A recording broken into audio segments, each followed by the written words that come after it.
the chorus. Indiana Governor Mike Pence is one of those governors.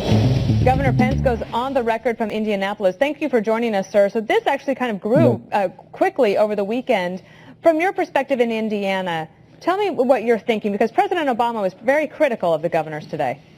Well, thank you, Dana. First, let me just say from here in Indiana, our hearts and our prayers go out to our friends and allies in France in the wake of the terrorist attack that took place this Friday.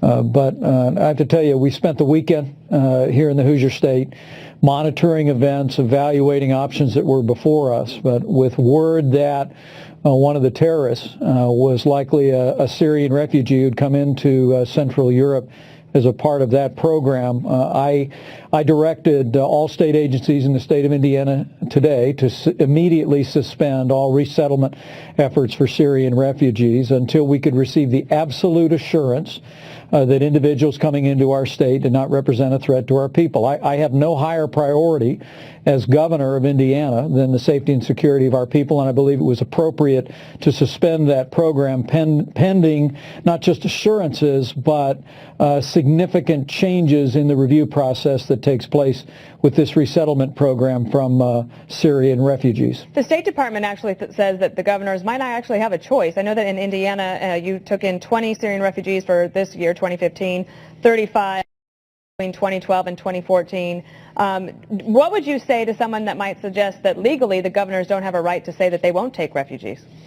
Well, look, the state of Indiana, like every other state, and I think the number is now almost half of the states have now taken this position, is that we work in cooperation with the resettlement program. And let me say, Indiana has a very proud history of opening our arms and our homes and our charitable organizations to resettlement of refugees from around the world. But this has always been a collaboration between the federal and state government. And what I instructed my agencies to do was to cease and desist that cooperation with the federal government until we received the absolute assurance that individuals that they were seeking to place in Indiana represented no threat to our people. I think, Dana, when you've got the director of the FBI, Jim Comey, who I've known for many years, who testified a month ago that there were significant gaps in our ability to do background checks on individuals coming from conflict zones, I think was a term he used,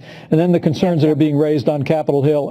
I just think this is common sense, All right, Governor, and it's important we take this pause and protect our people. Thank you for being here.